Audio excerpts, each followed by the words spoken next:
Small business groups across our nation, retailers, restaurants, manufacturers, grocers, contractors, support this plan. We have tremendous support for this plan.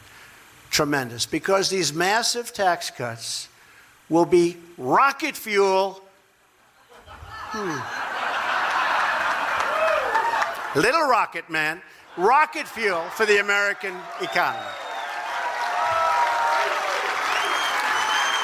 He is a sick puppy. Cassandra Pourlaire. Where is she? Where's Cassandra? She's around here. Hello, Cassandra. I met you back there. She and her mother, Terry. Hi, Terry. They own a jewelry store on Main Street right here in St. Charles. They make really beautiful handmade jewelry. I got to see some of it. I would have taken it in my previous life, but now if I do, they don't like that. You know? We're not allowed to take jewelry, right? But they make it right here in the heartland. It's beautiful.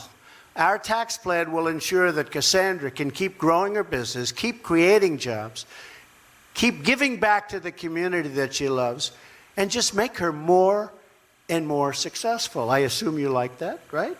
Good. Randy Schilling is also here. Where's Randy? Randy.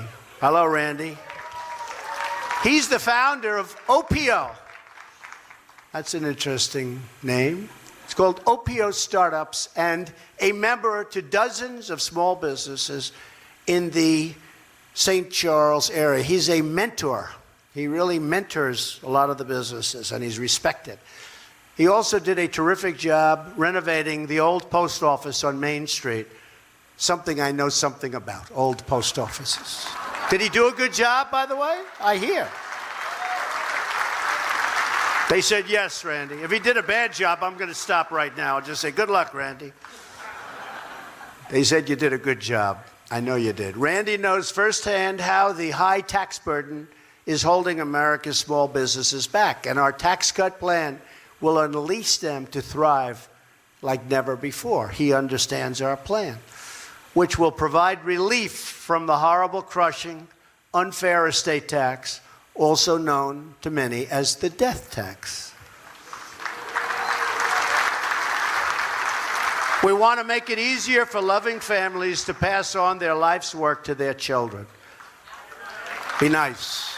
Be very nice, right? That's a tough one. The Democrats fight that one, I think, harder than any other thing that we're doing. They fight the death tax. They don't want it. They don't like it. They don't want it. It's one of those things. But that is one of the hardest things. I have to be honest. I see people right here. They're obviously very rich, and they love their children, right, in this group?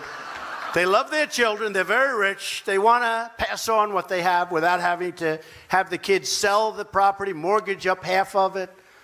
And but the biggest problem we have on that one, these Democrats are being brutal. And, you know, I call them obstructionists, but they want to stop the estate tax. They want to stop the death tax from, you know, being rescinded. But we're going to try our best on that one. Our economy will receive another enormous boost as trillions of dollars in wealth that's parked overseas will be able to come back to our country.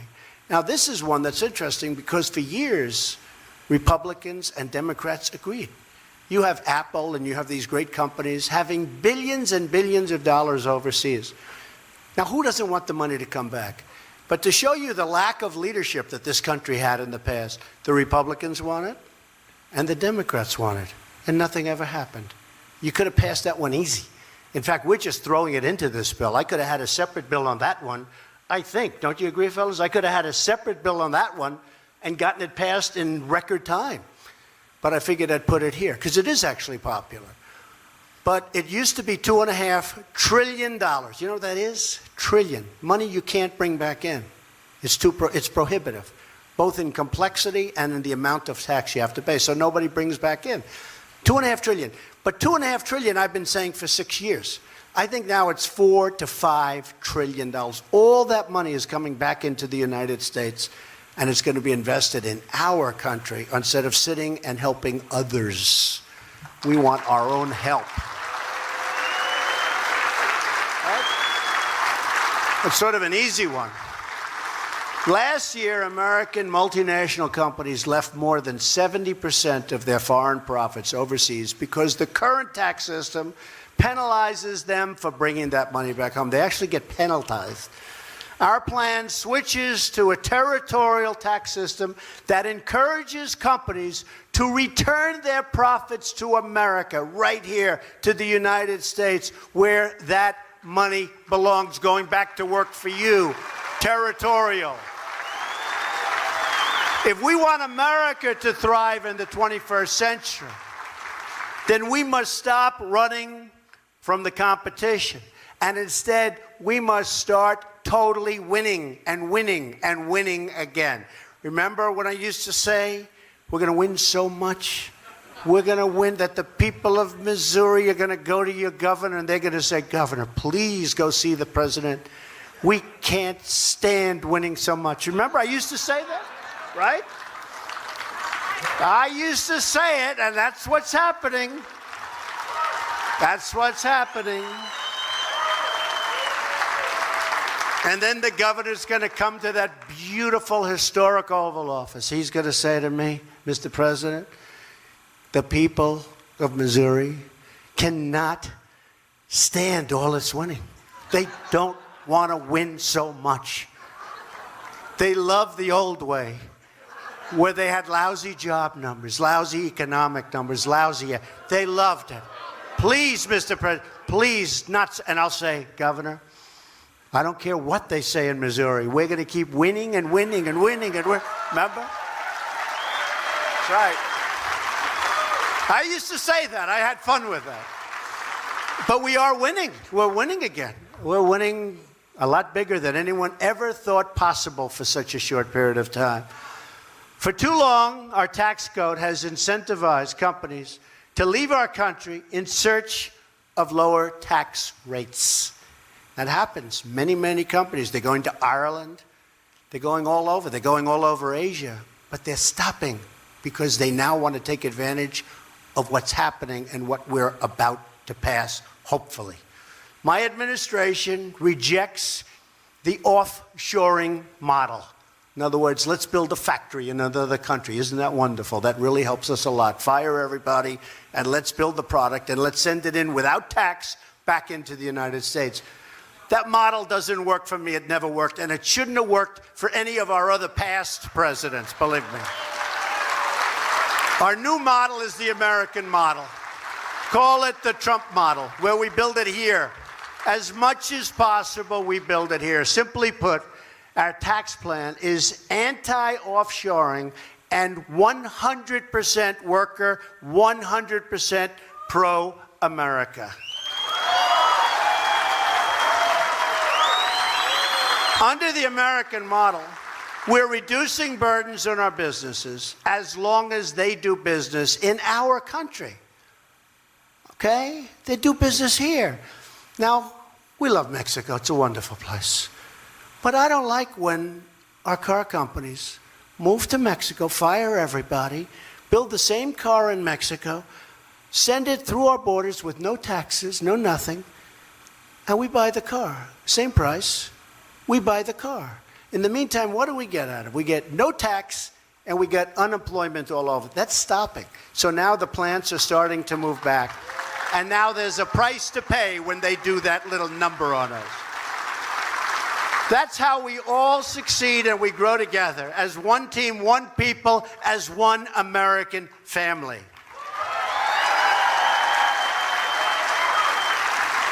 This week's vote can be the beginning of the next great chapter for the American worker. To summarize, our plan cuts taxes for the working and middle-income families. It nearly doubles the amount of income taxed at the rate of 0. It lowers tax rate. It expands the child tax credit. It provides relief from the estate tax, also known as the death tax. It cuts small business taxes. It reduces the corporate rate from 35% all the way down to 20%. And it provides a one-time low tax rate to return corporate money parked overseas, trillions and trillions of dollars. This is the right plan. This is the right time. We have a moment in time. The Republicans have the Senate. The Republicans have the House. The Republicans have the White House. It's very unusual. It's very unusual.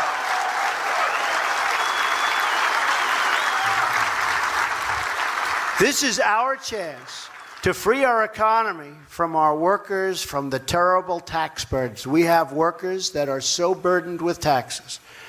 We're freeing our workers from those terrible burdens. Republicans in Congress campaigned on cutting taxes. We also campaigned on repeal and replace. It's going to happen. It's going to happen. Take your time. It's going to happen. It's going to happen. Many Democrats have promised tax cuts that don't mean anything because they really want major tax increases.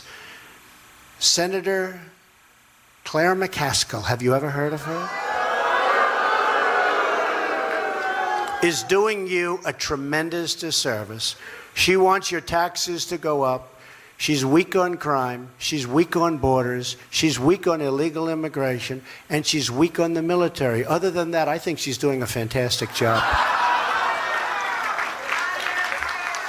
But now comes the moment of truth. In the coming days, the American people will learn which politicians are part of the swamp and which politicians want to drain the swamp. If you make your voices heard and call up your congressmen, and they've been terrific, and call up your senators, and they have been totally terrific. Most of them have been incredible. They really are. They're really friends of mine. They've been incredible. But it doesn't take much. That's why we need more. We need to have a larger number. But most of them have been incredible. But call your senators, call your congressmen, because we have no choice. We have to act. We have to act as a country. This isn't good for the Republican Party. This is good for the country. And that's ultimately what it's all about. So this week, hopefully, the Senate can join the House and take that strong stand for middle-class families and for business and for jobs and for competition and for bringing money back. Together, we will give the American people a big, beautiful Christmas present.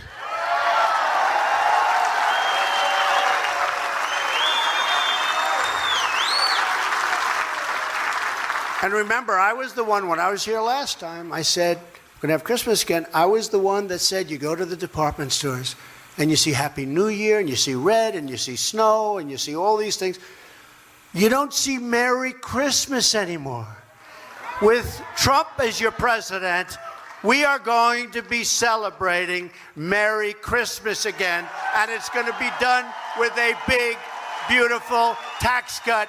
Thank you, everybody. God bless you. Thank you. Thank you, everybody. Thank you very much.